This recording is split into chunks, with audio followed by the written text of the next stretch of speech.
ഇതെന്റെ second attempt ആയിരുന്നു മാം. നേരത്തെ അല്ല, ഞാൻ ഓൾറെഡി ഒരു അക്കാഡമിയിൽ ഇങ്ങനെ പഠിച്ചിട്ടുണ്ടായിരുന്നു. ഇൻഡിവിജ്വൽ ട്രെയിനർ ആയിരുന്നു. അപ്പം എനിക്ക് സത്യം പറഞ്ഞു കഴിഞ്ഞാൽ മാമിന്റെ ക്ലാസ് കേട്ടിട്ടാ എനിക്ക് മനസ്സിലായത് ഇങ്ങനെ ക്ലാസ് ഇങ്ങനെയാണ് വരുന്നത്. പക്ഷെ ഞാൻ ഈ മെത്തേഡിലല്ലായിരുന്നു എന്നെ പഠിപ്പിച്ചത്. അതുകൊണ്ടായിരുന്നു എനിക്ക് ആദ്യത്തെ പ്രാവശ്യം എനിക്ക് എക്സാമിനെ കുറിച്ച് വലിയൊരു എന്താ പറയുന്നത്, ആ ഒരു ഐഡിയ എനിക്ക് കിട്ടിയിട്ടില്ലായിരുന്നു. അങ്ങനെ ഞാൻ പോയത്. അത് ഞാൻ മാമിന്റെ ക്ലാസ് കേട്ടപ്പോൾ എനിക്ക് മനസ്സിലായത് ഇങ്ങനെയാണ് പാറ്റേൺ, ഇങ്ങനെയാണ് നമ്മൾ എഴുതേണ്ടതെന്നുള്ളത്. അങ്ങനെയായിരുന്നു എന്റെ സെക്കൻഡ് അറ്റംപ്റ്റ് ആയിരുന്നു. ഞാൻ മാമിന്റെ ക്ലാസ് യൂട്യൂബിൽ ഞാൻ മാമിന്റെ വീഡിയോസ് എല്ലാം ഞാൻ കണ്ടിട്ടുണ്ട്. ഒരു വീഡിയോസ് ഞാൻ മിസ്സാക്കിയിട്ടില്ല, എല്ലാം കണ്ടു. അപ്പൊ എനിക്ക് ഭയങ്കരമായിട്ട് ഇഷ്ടമായി മാമിന്റെ ആ ഒരു പഠിപ്പിക്കുന്ന ഒരു മെത്തേഡ്. എനിക്ക് ഭയങ്കരമായിട്ട് ഇൻസ്പയർഡ് ആയി. അപ്പം ഞാൻ എന്റെ അപ്പയോട് കാണിച്ചു കൊടുത്തപ്പോ അപ്പയാ പറഞ്ഞത് മാമിന്റെ ക്ലാസ് തന്നെ ജോയിൻ ചെയ്താൽ മതി. അങ്ങനെ ഞാൻ മെയ് ലാസ്റ്റ് ആയപ്പോ ജോയിൻ ചെയ്തേ. ഞാൻ ഹോണസ്റ്റ് ആയിട്ട് ഒരു ഒന്ന് രണ്ട് ക്ലാസ് മിസ്സായി കാണാം. അത് എന്തെങ്കിലും ഹെൽത്ത് ഇഷ്യൂസ് കാരണം, അല്ലാതെ ഞാൻ ഒരു ക്ലാസ് മിസ്സാക്കിയിട്ടില്ല മാമിന്റെ.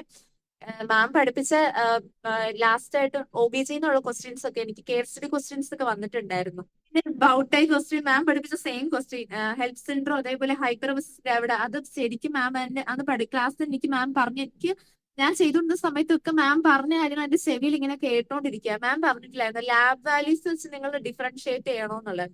ഞാൻ ആ കണ്ടീഷൻ ഡിഫറൻഷിയേറ്റ് ചെയ്തെന്ന് മാമിന്റെ ആ ഒരു ഇത് വെച്ച്, അല്ലെങ്കിൽ എനിക്ക് കിട്ടില്ലായിരുന്നു അത് ശരിക്കും. അതെ, AST എലിവേറ്റ് ആയിരിക്കും. പിന്നെ പ്ലേറ്റ്ലെറ്റ് കൗണ്ട് ഡിക്രീസ് ആകും. അപ്പൊ ഞാൻ നോക്കി ഇപ്പം മാം പറഞ്ഞ ആ കാര്യം എന്റെ ചെവിയിൽ ഇങ്ങനെ കേട്ടോണ്ടിരിക്കുകയായിരുന്നു. അപ്പം പെട്ടെന്ന് എനിക്ക് ക്ലിക്കായി. അങ്ങനെ ഞാൻ അത് ചെയ്യുന്നത്. ആ, പിന്നെ മാമിന്റെ ആ എത്തിക്കൽ പ്രിൻസിപ്പിളിന്റെ ക്ലാസ്, അതിൽ നിന്ന് എനിക്ക് ഒരുപാട് ക്വസ്റ്റ്യൻസ് വെച്ചിട്ടുണ്ട്. എനിക്ക് ടോട്ടൽ ഞാൻ 150 ക്വസ്റ്റ്യൻസ് അറ്റൻഡ് ചെയ്തിട്ടുണ്ടായിരുന്നു. അതേപോലെ നമ്മുടെ ഫാർമക്കോളജി ബിസ്മി മാം പഠിപ്പിച്ച ഭയങ്കര എഫക്റ്റീവ് ആ ക്ലാസ്. മിസ്സാക്കരുതെന്ന് ഞാൻ പറയത്തുള്ളൂ. കാരണം അതിൽ നിന്ന് ഒത്തിരി ക്വസ്റ്റ്യൻസ് ചോദിച്ചാൽ ഹെപ്പാരിനൊക്കെ റിലേറ്റ് ചെയ്ത് ഒരുപാട് ക്വസ്റ്റ്യൻ ചോദിച്ചിട്ടുണ്ടായിരുന്നു. സൈഡ് എഫക്റ്റുകളാണ് കൂടുതൽ ചോദിക്കുന്നത്. എല്ലാ ഓപ്ഷനും ഒരേപോലെ ഇരിക്കുന്ന പോലെ നമുക്ക് തോന്നും. പക്ഷെ നമ്മൾ ചൂസ് ചെയ്യുന്നതായിരിക്കത്തില്ല ആൻസർ. നമ്മൾ റിലാക്സ് ആയിട്ടിരുന്ന് പാനിക് ആവാതെ വായിച്ചു നോക്കി അപ്പം നമുക്ക് മനസ്സിലാവും നമ്മൾ ക്ലാസ്സിൽ പഠിച്ച കാര്യമാണെന്ന്. ആ ഒരു ടെക്നിക്ക് ഈ ഒരു എക്സാമ്പിൾ ഞാൻ അപ്ലൈ ചെയ്തിട്ടുണ്ടായിരുന്നു. അതായിരുന്നു എനിക്ക് ഭയങ്കര എഫക്റ്റീവ് ആയിരുന്നു. ഞാൻ ശരിക്കും പറഞ്ഞ നേരത്തെ എനിക്ക് ഇൻഡിവിജ്വൽ ട്രെയിനർ അങ്ങനത്തെ ക്ലാസ് ആയിരുന്നു. ശരിക്കും അവർ PDF വായിച്ച് അങ്ങനെ മനസ്സിലാക്കി അങ്ങനെ പറയുമായിരുന്നു. പക്ഷെ ഞാൻ പറയുന്നതെന്ന് വെച്ചാൽ നിങ്ങളിപ്പോ ഒരു ദിവസം ഒരു 10 ക്വസ്റ്റ്യൻ ചെയ്യുവാണെങ്കിൽ പോലും ഇപ്പൊ നമ്മൾ ക്ലാസ് ഇപ്പൊ മാം പഠിപ്പിക്കുന്ന ടോപ്പിക് ആണെങ്കിൽ പോലും അതിന്റെ ക്വസ്റ്റ്യൻ റിലേറ്റ് ചെയ്ത് നോക്കുക. റാഷണൽ നന്നായിട്ട് വായിക്കുക. ആ, അതേപോലെ തന്നെ ക്ലാസ്സിൽ ആ ഒരു പറയുന്ന വാക്കുകളൊക്കെ നമ്മൾ ഈ ക്വസ്റ്റ്യൻസ് ചെയ്യുമ്പോൾ നമ്മൾ റിലേറ്റ് ചെയ്ത് ചെയ്യുമ്പോൾ നമുക്കത് ഭയങ്കര എഫക്റ്റീവ് ആയിരിക്കും. നമ്മൾ ഒരിക്കലും മറക്കില്ല. അപ്പൊ എക്സാമിന് പോയിരിക്കുമ്പോഴും നമുക്കത് ഭയങ്കരമായിട്ട് നമുക്ക് ഹെൽപ്ഫുൾ ആയിരിക്കും. നമ്മൾ അന്നന്ന് മാം പഠിപ്പിക്കുന്ന ടോപ്പിക്ക് അന്നന്ന് തന്നെ പഠിച്ചു പോവുക. അതാണ് നമ്മൾ നാളത്തേക്ക് വേണ്ടി മാറ്റി വെക്കരുത്. അതിലെ റിലേറ്റ് ചെയ്തിട്ടുള്ള ക്വസ്റ്റ്യൻസും ചെയ്യുക.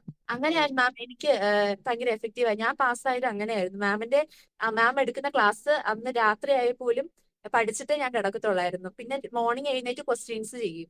മാം മലയാളത്തിൽ ഓരോ കാര്യങ്ങൾ പറയും. മാം എനിക്ക് തോന്നുന്നു ഫുള്ള് മലയാളത്തിലല്ല, മാം നന്നായി സ്റ്റാൻഡേർഡ് ആയിട്ട് ഇംഗ്ലീഷ് യൂസ് ചെയ്യുന്നോണ്ട് അതിന്റെ കൂട്ടത്തിൽ തന്നെ നമുക്ക് മനസ്സിലാവുന്ന പക്ഷെ മാം മലയാളത്തിൽ പറയുന്നുണ്ട്. അതായിരുന്നു എനിക്ക് ഹെൽപ്ഫുൾ ആയത്. അപ്പൊ ഞാൻ എഴുതി വെക്കുന്നുണ്ടായിരുന്നു. അപ്പൊ എഴുതി വെച്ച് കിട്ടാത്ത ചില വാക്കുകൾ വേറൊരു നോട്ട്ബുക്കിൽ എഴുതി വെക്കും. അപ്പം അതിന്റെ അർത്ഥം മാം തന്നെ ആ ക്ലാസ്സിൽ പറയും. എനിക്ക് വേറെ നോക്കേണ്ടി വന്നിട്ടില്ല ശരിക്കും പറഞ്ഞിട്ടുണ്ടെങ്കിൽ.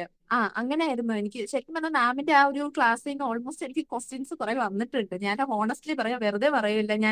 എനിക്ക് നല്ല ഓർമ്മയുണ്ട് ഞാൻ എന്തൊക്കെ ക്വസ്റ്റ്യനാ ചെയ്തത് മാമിന്റെ. എനിക്ക് നോക്കും മാമിന്റെ ഫസ്റ്റ് ക്ലാസ് റാബ്ഡോമൈലിസിസ് എന്ന് പറഞ്ഞൊരു ക്ലാസ്സിലാണ് ഞാൻ ആദ്യമായിട്ട് ജോയിൻ ചെയ്യുന്നത്. ആ ക്ലാസ് ഞാൻ ജസ്റ്റ് എനിക്ക് പഠിക്കേണ്ടി വന്നിട്ടില്ല. അതില് കംപ്ലീറ്റ് മാം പറഞ്ഞ ആ കാര്യങ്ങൾ മൊത്തം വളരെ ക്ലിയർ ആയിട്ട് കൺസൈസ് ആയിട്ടാണ് പറയുന്നത്.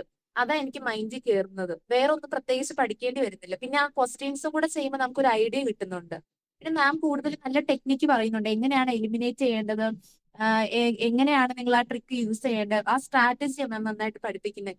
അങ്ങനെ പഠിപ്പിക്കുമ്പോൾ തന്നെ ഇങ്ങനെ ഫസ്റ്റും സെക്കൻഡ് ഒരു രണ്ട് മൂന്ന് പ്രാവശ്യമൊക്കെ എഴുതിയിട്ട് കിട്ടാത്തവരൊക്കെ ആണെങ്കിൽ അടുത്ത ചാൻസ് അവർ മാമിന്റെ ക്ലാസ് കൂടിയിട്ട് പോവാണെന്നുണ്ടെങ്കിൽ ഉറപ്പായിട്ട് അവർക്ക് കിട്ടും. അതെ, എന്റെ ഓക്കെ. എക്സ്പീരിയൻസ് പേഴ്സണൽ എക്സ്പീരിയൻസ് ആട്ടോ. ശരിക്കും മാം ക്വസ്റ്റ്യൻസ് ചെയ്യിപ്പിച്ച് അതിന്റെ കൂട്ടത്തിൽ തന്നെ അതിന്റെ തിയറി കവർ ചെയ്ത് പോവുമല്ലായിരുന്നു. അത് ശരിക്കും നല്ല എഫക്റ്റീവ് ആയിരുന്നു കേട്ടോ. ഞാൻ നേരത്തെ പഠിച്ചതെന്ന് പറയുമ്പോൾ ഫുള്ള് തിയറിയാണ്. ഇപ്പൊ 1 വീക്ക് മൊത്തമാണെങ്കിൽ 1 വീക്ക് ഫുള്ള് തിയറിയാണ്. ഒരു സാറ്റർഡേ ഒക്കെ ഒരു മോക്ക് ടെസ്റ്റ് ഇടും. പക്ഷെ ആ ഒരു ക്വസ്റ്റ്യനെ കുറിച്ച് നമുക്കൊരു ഐഡിയ വേണമല്ലോ. എങ്ങനെ ആ തിയറി അതിൽ അപ്ലൈ ചെയ്ത് എങ്ങനെ പഠിക്കണം എന്നുള്ളതിനെ കുറിച്ച് നമുക്കൊരു ഇത് വേണമല്ലോ. അപ്പം മാം ആദ്യം ക്വസ്റ്റ്യൻ ചെയ്യിപ്പിച്ചിട്ട് അതിന്റെ കൂട്ടത്തിൽ തന്നെ ആ ഒരു തിയറിയും കൂടെ പറഞ്ഞു പോകുമ്പോൾ നമുക്ക് പെട്ടെന്ന് ക്ലിക്ക് ആവും. അതെനിക്ക് ഭയങ്കര ഹെൽപ്ഫുൾ ആയിരുന്നു. എനിക്ക് തിയറി വേണം, നമുക്ക് ഉറപ്പായിട്ട് തിയറിറ്റിക്കൽ നോളേജ് വേണം. പക്ഷെ അതിലുപരി ഈ ഒരു എക്സാം എന്ന് പറയുമ്പം നമുക്ക് ആ ഒരു എന്താ പറയുക, ആ ഒരു ക്വസ്റ്റ്യന് മനസ്സിലാക്കാൻ അതിന്റെ അകത്തുള്ള തിയറി എന്താണെന്നുള്ളത് അറിഞ്ഞാൽ മാത്രമേ നമുക്ക് അതിനുള്ള ആൻസർ കിട്ടത്തുള്ളൂ. അപ്പൊ മാം ഈ പഠിപ്പിക്കുന്ന രീതി എനിക്ക് ഭയങ്കരമായിട്ട് പേഴ്സണലി എനിക്ക് ഭയങ്കര ഹെൽപ്ഫുൾ ആയിരുന്നു. ഞാൻ എക്സാമ്പിൾ ഞാൻ വേറെ ക്വസ്റ്റ്യൻസ് ചെയ്യുമ്പോൾ ഞാൻ മാമിന്റെ ആ ഒരു ഇതായിരുന്നു, ഞാൻ സ്ട്രാറ്റജി ആയിരുന്നു അപ്ലൈ ചെയ്തുകൊണ്ടിരുന്നത്. ഒത്തിരി തിയറി പഠിച്ചിട്ടൊന്നും ഒരുപാട് കാര്യമില്ല. നമ്മള് തിയറിയുടെ കൂട്ടത്തിൽ തന്നെ ക്വസ്റ്റ്യൻസും കൂടെ ചെയ്തു പോകണം. അങ്ങനെയായിരുന്നു എനിക്ക് ഓക്കെ. യൂസ്ഫുൾ ആയിട്ട്. മാം അങ്ങനെ പറഞ്ഞത് കൊണ്ട് മാത്രമാണ്, ഞാൻ നേരത്തെ പറഞ്ഞില്ലായിരുന്നു എനിക്ക് ഹെൽത്ത് സിൻഡ്രോം ഐഡന്റിഫൈ ചെയ്യാൻ പറ്റി. ഹെൽത്ത് സിൻഡ്രോം ഹൈപ്പർമെസിസ് ഗ്രാവിഡാരും മാം പഠിപ്പിച്ചിട്ടുണ്ടായിരുന്നു. അങ്ങനെ മാം എനിക്ക് കുറെ കണ്ടീഷൻസ് പറഞ്ഞ് ക്ലാസ്സിൽ എടുത്തത് കൊണ്ട് മാത്രം ഞാൻ അങ്ങനെ ഒരു അങ്ങനെ ഒരു എന്താ പറയുക, ഒരു മെത്തേഡ് യൂസ് ചെയ്ത് നമുക്ക് ഇങ്ങനെ ക്വസ്റ്റ്യൻസ് ചെയ്യാന്ന് ഞാൻ പഠിച്ചത്. അതെനിക്ക് ഭയങ്കര യൂസ്ഫുൾ ആയിരുന്നു. മാം എനിക്ക് അങ്ങനെ പറഞ്ഞ് തന്ന ഒരു ടെക്നിക്ക് യൂസ് ചെയ്ത് ഞാൻ അല്ലാതെ എക്സാമിന് പോകുന്നതിന് മുമ്പ് ഇങ്ങനെ ക്വസ്റ്റ്യൻസ് ചെയ്തായിരുന്നു. അപ്പൊ എനിക്കൊരു ഐഡിയ കിട്ടി. പിന്നെ ഞാൻ ഇങ്ങനെ എക്സാം ഹോളിൽ പോയിരുന്നപ്പോഴും ശരിക്കും നമുക്ക് ചില സമയത്ത് ക്ലിക്ക് ആവത്തില്ല. പിന്നെ മാം എപ്പോഴും പറയത്തില്ലേ, നിങ്ങൾ നന്നായിട്ട് വായിക്കുക, അതേപോലെ തന്നെ നിങ്ങൾ ഓരോ ലാബ് വാല്യൂസ് ഈ എല്ലാ പോയിന്റും നിങ്ങൾ നന്നായിട്ട് നോക്കിയിട്ട് അതിൽ നിന്ന് തന്നെ നമുക്ക് മാം ഇങ്ങനെ ഡിഫറൻഷിയേറ്റ് ചെയ്ത് തരുന്ന രീതിയിൽ മുന്നേ അങ്ങനെ ക്ലാസ്സിൽ ഞാൻ ഇങ്ങനെ പഠിച്ചിട്ടില്ലായിരുന്നു. അപ്പൊ മാം അങ്ങനെ പറഞ്ഞു തന്നത് എനിക്ക് ഭയങ്കര ഹെൽപ്ഫുൾ ആയിരുന്നു. കാരണം എനിക്ക് ഇങ്ങനെ മുന്നേ ഞാൻ എക്സാം എഴുതിയ സമയത്ത് തന്നെ എനിക്ക് ഇങ്ങനെ രണ്ട് കണ്ടീഷൻ, ഇപ്പൊ HIV ഇൻഫെക്ഷസ് മോണോന്യൂക്ലിയോസിസ് ഒക്കെ സെയിം ഒരേ പാറ്റേൺ പോലെ ഇരിക്കും എന്നൊക്കെ മാം പഠിപ്പിച്ചിട്ടുണ്ടായിരുന്നു. അപ്പം ഈ ഹെൽത്ത് സെന്ററും ഹൈപ്പറമെസിസ് ഒക്കെ നമ്മൾ ക്വസ്റ്റ്യൻസ് നോക്കുമ്പോൾ ഏകദേശം കൺഫ്യൂസ്ഡ് ആണ്, ഇതാണോ അതാണോ എന്നൊക്കെ നമുക്ക് മാറിപ്പോ. അപ്പൊ മാം ക്ലാസ്സിൽ ഇങ്ങനെ പറഞ്ഞിട്ടുണ്ടായിരുന്നു, നിങ്ങൾ ലാബ് വാല്യൂസ് നോക്കണം, അതുപോലെ തന്നെ നിങ്ങൾ സിംറ്റംസ് നോക്കണം.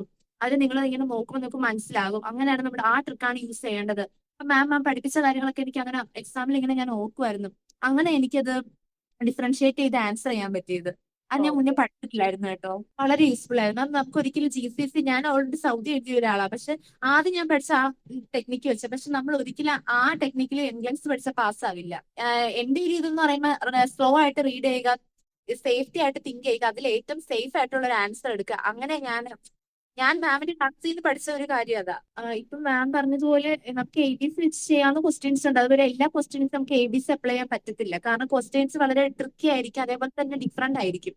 ഇപ്പൊ പല ഇപ്പൊ മാനേജ്മെന്റിലൊക്കെ ക്വസ്റ്റ്യൻസ് ചോദിച്ചേക്കുന്ന വെച്ച് കഴിഞ്ഞാൽ നമുക്ക് അങ്ങനെ ABC ഒന്നും അപ്ലൈ ചെയ്യാനുള്ള ഇതൊന്നും കാണില്ല. അപ്പം പിന്നെ ആ, നമുക്ക് സ്റ്റേബിൾ അൺസ്റ്റേബിൾ അങ്ങനത്തെ കാറ്റഗറി വെച്ചിട്ട് നമുക്ക് ചെയ്യാൻ പറ്റും. പിന്നെ നന്നായിട്ട് എന്താ പറയുക, നമ്മൾ കുറച്ചൊക്കെ കോമൺ സെൻസ് യൂസ് ചെയ്യുക. അപ്പൊ നന്നായിട്ട് റീഡ് ചെയ്യുക, പാനിക് ആവാതെ സ്ലോ ആയിട്ട് റീഡ് ചെയ്തിട്ട് ആ ക്വസ്റ്റിന്റെ ടൈപ്പ് മനസ്സിലാക്കിയിട്ട് അത് എങ്ങനത്തെയാണ്, ഞാൻ എന്റെ പേഷ്യന്റിന് എങ്ങനത്തെ സേഫ്റ്റി ആയിട്ടുള്ള രീതിയിലാണ് ഞാൻ അപ്ലൈ ചെയ്യേണ്ടത്, അങ്ങനെ തിങ്ക് ചെയ്താൽ കുറെയൊക്കെ നമുക്ക് കിട്ടും. എനിക്ക് തോന്നുന്നു മാം അങ്ങനെയാണ് കൂടുതൽ ക്ലാസ് എടുക്കുന്നത്. സേഫ്റ്റി റിലേറ്റ് ചെയ്തിട്ടാണ് മാം ഫോക്കസ് ചെയ്താണ് ക്ലാസ് കുറച്ചുകൂടെ ഇതായിട്ട് എടുക്കുന്നത്. അപ്പം നമുക്ക് ആ ഒരു എന്താ പറയുക, ആ ഒരു കാര്യം നമ്മുടെ മൈൻഡിൽ എപ്പോഴും ഉണ്ടായിരിക്കും. അപ്പൊ നമ്മൾ ഓട്ടോമാറ്റിക് ആയിട്ട് തന്നെ ചെയ്ത് ചെയ്ത് വരുമ്പം നമുക്കത് ആ ഒരു ട്രിക്ക് പിടികിട്ടും. ശരിക്കും പറഞ്ഞു കഴിഞ്ഞാൽ നമുക്ക് ഒരുപാട് വളവളാന്നുള്ള എന്റെ പേഴ്സണൽ എക്സ്പീരിയൻസ് ആണെങ്കിൽ ഞാൻ പറയുന്നത്, എനിക്ക് തോന്നിയ കാര്യം ഇപ്പം ഒത്തിരി അങ്ങ് നമ്മൾ പഠിച്ചു കഴിഞ്ഞാൽ ഒന്നും നമുക്ക് നിൽക്കില്ല. എല്ലാം ഒന്നും നമുക്ക് എല്ലാ സിസ്റ്റവും അതിന്റെ പാത്തോഫിസിയോളജി കാര്യങ്ങൾ നമ്മുടെ തലയിൽ ഇരിക്കുന്നത്. പക്ഷെ മാം എന്ന് പറയുമ്പോൾ വലിച്ചു വാരിയല്ല പഠിപ്പിക്കുന്നത്. നമുക്ക് എന്താണ് നമുക്ക് അതിൽ വേണ്ടത്, നമ്മൾ എന്താണ് അത് കണ്ടീഷനെ കുറിച്ച് മനസ്സിലാക്കേണ്ടത്, അതിന്റെ അൾട്ടിമേറ്റ് ഉള്ള തിയറി മാത്രം മാം പറയുന്നുള്ളൂ. അപ്പൊ അങ്ങനെ അങ്ങനെ മാം പറയുമ്പം ഉള്ള ഒരു യൂസ് എന്താണെന്ന് വെച്ചിട്ടുണ്ടെങ്കിൽ നമുക്ക് ഓവർലോഡ് ആവത്തില്ല, കാര്യം എന്താണെന്നുള്ളത് കിട്ടും പെട്ടെന്ന്. ഉം. പിന്നെ അപ്പൊ തന്നെ നമുക്ക് എന്താ പറയുന്ന നമുക്ക് പൊതുവായിട്ട് ആ ഒരു കാര്യത്തിനെ കുറിച്ച് ഒരു ഐഡിയ ഉണ്ടാവും. അപ്പൊ ഒരുപാട് വലിച്ചു വാരി പഠിക്കുന്നതിനോട് എനിക്ക് വലിയ താല്പര്യമില്ല. ഇപ്പൊ മാം അങ്ങനെ ക്വസ്റ്റ്യൻസ് പറയുന്ന കൂട്ടത്തിൽ തന്നെ അത്യാവശ്യം നല്ല രീതിയിൽ സ്റ്റാൻഡേർഡ് ആയിട്ടുള്ള തിയറി പറയുന്നുണ്ട്. അപ്പം അത് തന്നെ നമുക്ക് ഒരുപാട് കൂടുതൽ വലിച്ചു വാരി പഠിക്കേണ്ട ഒരു ആവശ്യമില്ല. മാം പറയുന്ന ഒരു പാറ്റേണിൽ പഠിച്ചാൽ ഉറപ്പായിട്ട് പാസ്സാകും. മാം ഒന്നിനെ ഫോഴ്സ് ചെയ്യുന്നില്ല. കാരണം എന്താ പറയുന്നത്, മാമിന്റെ ക്ലാസ്സിൽ ഓട്ടോമാറ്റിക് ആയിട്ട് തന്നെ ശ്രദ്ധിക്കാത്ത ഒരാളാണെങ്കിൽ പോലും ശ്രദ്ധിക്കും. കാരണം മാം അത്രയും കൺസൈസ് ആയിട്ട് വളരെ ഡെഡിക്കേറ്റഡ് ആയിട്ടാണ് പഠിപ്പിക്കുന്നത്. പിന്നെ ഇമ്പോർട്ടന്റ് ആയിട്ടുള്ള കാര്യങ്ങൾ മാം ഇത് എഴുതിയെടുക്കണം എന്ന് മാം പറയുന്നുണ്ട്. അപ്പൊ നമുക്കറിയാം അത് എഴുതിയെടുക്കേണ്ട കാര്യമാണ്. കാരണം അങ്ങനത്തെ കാര്യങ്ങൾ മാത്രമേ മാം പഠിപ്പിക്കുന്നുള്ളൂ. വലിച്ചു വാരി ഒന്നും പഠിപ്പിക്കുന്നില്ല. നമ്മൾ അങ്ങനെ റാൻഡം ആയിട്ട് ചുമ്മാ വായിച്ചു പോയി എഴുതി പോയിരുന്ന കാര്യമൊന്നുമില്ല. ശരിക്കും നമ്മുടെ ക്ലാസ്സിൽ മാം പറയുന്ന ആ ഒരു പോയിന്റിന്റെ കൂടെ തന്നെ നമ്മൾ പോയിട്ട് അത് എഴുതിയെടുത്ത് അത് തന്നെ നമ്മൾ ഗോത്രൂ ചെയ്ത് പഠിച്ചു കഴിഞ്ഞാൽ അത് നമുക്ക് നല്ല യൂസ്ഫുൾ ആയിരിക്കും. മാം പറയുന്ന ആ ഒരു രീതിയിൽ മാം പറയുന്നുണ്ട്, ചില സ്ഥലത്ത് മാം പറയുന്നുണ്ട് ഇതത്ര ഇമ്പോർട്ടന്റ് ആയിട്ട് വരില്ല, എന്നാലും നിങ്ങൾ ജസ്റ്റ് അറിഞ്ഞിരിക്കാൻ വേണ്ടി പറയുവാണ്. ഇനിയുള്ളത് ഇമ്പോർട്ടന്റ് ആണ്, നിങ്ങൾ നോട്ട് ചെയ്യാൻ വേണ്ടി പറയും. അപ്പൊ ഞാനത് നോട്ട് ചെയ്ത് വെച്ചിട്ടുണ്ട്. അപ്പൊ ഞാൻ സൈഡിൽ അത് ഇമ്പോർട്ടന്റ് ആണെന്ന് എഴുതി വെച്ചിട്ടുണ്ട്. പക്ഷെ ഇത് പഠിക്കുമ്പോൾ എനിക്കത് മനസ്സിലാവും കേട്ടോ, അത് എത്രത്തോളം അത് ഇമ്പോർട്ടൻസ് ആണ്. അതുകൊണ്ടാണ് മാം അത് പറയുന്നത്. അപ്പം നമുക്ക് മാമിന്റെ ആ ഒരു തിയറി നോട്ട് നോക്കുമ്പോൾ നമുക്ക് മനസ്സിലാവും. ഒരുപാടില്ല താനും, എന്നാലും എന്താ പറയുന്നത്, വേണ്ട കാര്യങ്ങളെല്ലാം കൺസൈസ് ആയിട്ടുണ്ട് അതിന്റെ അകത്ത്. അതെന്നെ ഒരുപാട് ഹെൽപ്പ് ചെയ്തു. ഞാൻ എക്സാമിന് സമയത്ത് 2 പ്രാവശ്യം റിവൈസ് ചെയ്തിട്ടാ പോയത്. മാമിന്റെ ആ ഒരു ടീച്ചിങ് എനിക്ക് ഭയങ്കരമായിട്ട് ഇഷ്ടപ്പെട്ടു. മാമിന്റെ ആ ഒരു ഒന്നാമത്തെ കാര്യം, നന്നായിട്ട് ഡെഡിക്കേറ്റഡ് ആയിട്ടാണ് പഠിപ്പിക്കുന്നത്. പഠിപ്പിക്കുന്ന കാര്യങ്ങൾ ക്ലിയർ ആയിട്ട് പഠിപ്പിക്കുന്നുണ്ട്. എന്താ പറയുന്നത്, മാമിന്റെ ആ ഒരു എന്താ മാം പഠിപ്പിക്കുന്ന ആ ഒരു ഒരു ശൈലി എനിക്ക് നന്നായിട്ട്, എനിക്ക് പേഴ്സണലായിട്ട് എനിക്ക് ഇഷ്ടമായി. അങ്ങനെ ഞാൻ ചൂസ് ചെയ്തത്. മാമിന്റെ യൂട്യൂബ് വീഡിയോസ് ഒക്കെ ഞാൻ എപ്പോഴും റിപ്പീറ്റ്, ചുമ്മാ ഫ്രീ ടൈം ഒക്കെ ഇരിക്കുന്ന സമയത്ത് ഞാൻ വെറുതെ നോക്കുമായിരുന്നേ. അപ്പം അതെനിക്ക് ഭയങ്കര ഹെൽപ്ഫുൾ ആയിരുന്നു. ഞാൻ എന്റെ ഫ്രണ്ട്സിന്, എന്റെ കൂടെ പഠിക്കുന്ന ഫ്രണ്ട്സിന്, അതായത് മുന്നേ എഴുതിയിട്ടുള്ളവർക്ക്, അവർക്കൊക്കെ ഞാൻ റെക്കമെൻഡ് ചെയ്തിട്ടുണ്ട്. അപ്പൊ അവര് എന്നോട് പേഴ്സണൽ ആയിട്ട് എന്നോട് കാണുമ്പോൾ എന്നോട് പറഞ്ഞിട്ടുണ്ട്, അതായത് മാമിന്റെ ആ ഒരു വീഡിയോസ് ഭയങ്കര ഹെൽപ്ഫുൾ ആണ്, മാം വളരെ നന്നായിട്ട് പഠിപ്പിക്കുന്നു, മാം എന്ത് ട്രിക്ക് യൂസ് ചെയ്താണ് നമുക്ക് ആ ക്വസ്റ്റ്യൻസിനെ അപ്രോച്ച് ചെയ്യേണ്ടതെന്നുള്ള രീതിയാണ് പറഞ്ഞു തരുന്നത്, അത് ഭയങ്കര നല്ല നല്ല എഫക്റ്റീവ് ആണ്, ഇങ്ങനെ ഇങ്ങനെ യുണീക്ക് ആയിട്ട് അങ്ങനത്തെ ക്ലാസ് ഒക്കെ നമ്മൾക്ക് കിട്ടത്തുള്ളൂ, അപ്പൊ അത് നല്ല ഇതാണല്ലോ എന്നൊക്കെയാണ് എന്നോട് പറഞ്ഞിട്ടുള്ളത്. അപ്പൊ ഞാൻ ഇനി വരാൻ പോകുന്നവരോട്, നിങ്ങൾ ഉറപ്പായിട്ട് ജെയ്മിയിൽ വന്ന് നിങ്ങൾ ജോയിൻ ചെയ്ത് കഴിഞ്ഞാൽ നിങ്ങൾ എത്രാമത്തെ അറ്റംപ്റ്റ് ആണെന്ന് നോക്കണ്ട, അത് മാം പറയുന്ന പോലെ പഠിക്കും, മാം പറയുന്ന രീതിയിൽ പഠിച്ച് ക്വസ്റ്റ്യൻസ് ഒക്കെ ചെയ്ത് മാം ആ നോട്ടൊക്കെ കറക്റ്റ് ആയിട്ട് വായിച്ച് മനസ്സിലാക്കി നിങ്ങൾ ഒരു ക്ലാസ് പോലും മിസ്സാക്കാതെ ജോയിൻ ചെയ്യുകയാണെന്നുണ്ടെങ്കിൽ എന്താ പറയുക, ഉറപ്പായിട്ട് നിങ്ങൾ പാസ്സാവും. കാരണം മാം നന്നായിട്ട് ക്ലാസ് എടുക്കുന്നത്, ഞാൻ എല്ലാവർക്കും റെക്കമെൻഡ് ചെയ്തിട്ടുണ്ട്, എനിക്ക് ഭയങ്കരമായിട്ട് ഇഷ്ടപ്പെട്ടു. പിന്നെ മാമിന് ഒരുപാട് താങ്ക്സ് ഉണ്ട്. പ്രാർത്ഥിക്കുന്നുണ്ട്, പ്രാർത്ഥനയിലൊന്ന് ഓർക്കുന്നുണ്ട്, ഞാനിന്ന് പ്രാർത്ഥിക്കാറുണ്ടായിരുന്നു മാമിന് വേണ്ടിയിട്ട്. ഞാൻ ഇനി വരുന്ന എല്ലാവരോടും ഞാൻ പറയും, നിങ്ങൾ എത്രാമത്തെ അറ്റംപ്റ്റ് ആണെന്നുള്ളത് നോക്കണ്ട, നിങ്ങൾ ധൈര്യമായിട്ട് നിങ്ങൾ ജെയിനിൽ വന്ന് ജോയിൻ ചെയ്ത് നിങ്ങൾ പാസ്സായിരിക്കും. കാരണം മാം പഠിപ്പിക്കുന്ന ആ ഒരു സ്ട്രാറ്റജി യൂസ് ചെയ്ത് നിങ്ങൾ പഠിച്ച് ക്വസ്റ്റ്യൻസ് ഒക്കെ ചെയ്ത് നന്നായിട്ട് പഠിച്ചു പോയിട്ടുണ്ടെങ്കിൽ നിങ്ങൾ ഉറപ്പായിട്ട് പാസ് ചെയ്യും. കാരണം മാം നല്ല ഡെഡിക്കേറ്റഡ് ആയിട്ടുള്ള ഒരു ടീച്ചറാണ്, നന്നായിട്ടാണ് പഠിപ്പിക്കുന്നത്.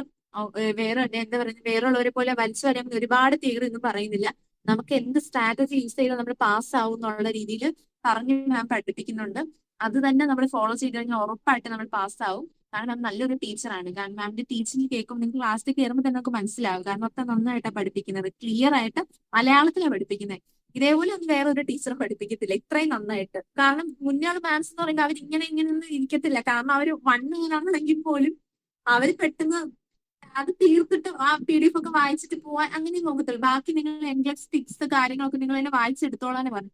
പക്ഷെ മാം എന്താ പറയുന്നത്, ഇപ്പൊ കറക്റ്റ് 1 അവർ കഴിഞ്ഞാൽ ഒരു 5 മിനിറ്റ്സ് എക്സ്ട്രാ ആണെങ്കിലും ഒരു കുഴപ്പമില്ല, മാം സമാധാനത്തോടെ ഇരുന്ന് അത് ഫുള്ള് ഇടയ്ക്കിടയ്ക്ക് ചോദിക്കുന്നുണ്ട്, നിങ്ങൾക്ക് മനസ്സിലായോ, മനസ്സിലായോ, റിപ്പീറ്റ് ചെയ്യണോ. നമ്മൾ മനസ്സിലായില്ല എന്ന് പറഞ്ഞാൽ തന്നെ മാം ഒരു മടിയും കൂടാതെ തിരിച്ചത് 100 പ്രാവശ്യം വേണമെങ്കിൽ പറഞ്ഞു തരും. എനിക്ക് വളരെ ഹെൽപ്ഫുൾ ആയിരുന്നു കേട്ടോ. ഞാൻ ആദ്യത്തെ പ്രാവശ്യം എനിക്ക് കിട്ടാത്തപ്പോ തന്നെ എനിക്ക് ആദ്യം ഞാൻ മാമിന്റെ വീഡിയോ കാണുമായിരുന്നു. അപ്പം വീഡിയോ കണ്ടപ്പം എന്റെ മനസ്സിൽ തന്നെ തോന്നി, ഞാൻ ഈ അക്കാഡമി എനിക്ക് ജോയിൻ ചെയ്യണം. എനിക്ക് എന്തോ എനിക്ക് എന്റെ മനസ്സിൽ തോന്നി, എനിക്ക് കയറി കഴിഞ്ഞാൽ എനിക്ക് കിട്ടും എന്നുള്ളൊരു ഉറപ്പുണ്ടായിരുന്നു. എന്റെ ഉറപ്പ് ദൈവം എന്താ പറയുന്നത്, അത് സത്യമായിരുന്നു അത്. അതുകൊണ്ട് എന്നും ഞാൻ മാമിന് വേണ്ടിയിട്ട് പ്രാർത്ഥിക്കുന്നുണ്ടായിരുന്നു. ബിസ്ബി മാമിനാണേലും നിങ്ങൾക്ക് രണ്ടുപേർക്ക് വേണ്ടിയിട്ടാണേലും നിങ്ങളുടെ കരിയർ ഗ്രോത്തിന് വേണ്ടിയിട്ടാണേലും കൂടെയുള്ള സ്റ്റുഡൻസിന് എല്ലാവർക്കും വേണ്ടിയിട്ട് ഞാൻ പ്രാർത്ഥിക്കുന്നുണ്ടായിരുന്നു. മാം ഇനി ഒരുപാട് ഉയരങ്ങളിൽ എത്താൻ പറ്റട്ടെ, ഒത്തിരി പേര് സ്റ്റുഡൻസിന് മാമിലൂടെ അവരുടെ സ്വപ്നങ്ങൾ സാക്ഷാത്കരിക്കാൻ വേണ്ടിയിട്ട് പറ്റട്ടെ. ദൈവം ഒരുപാട് മാമിനെ അനുഗ്രഹിക്കും. കാരണം എനിക്ക് അത്രയും സന്തോഷമുണ്ട്. എന്റെ വലിയൊരു ഡ്രീമാണ് എനിക്ക് അച്ചീവ് ആയിരിക്കുന്നത്. അതിന്റെ ഒരു പാർട്ട് മാം ഇല്ലായിരുന്നെങ്കിൽ നടക്കത്തില്ല കേട്ടോ. കാരണം മാമിന്റെ ഒരു ഇതെന്താ പറയുന്ന ഒരു പഠിപ്പിക്കുന്ന ഒരു രീതിയും മാം അത്ര നന്നായിട്ട് പഠിപ്പിച്ചതും പറഞ്ഞു തന്ന ഒരു ഇതൊക്കെ കൊണ്ടാണ് ഞാൻ പാസ്സായത്.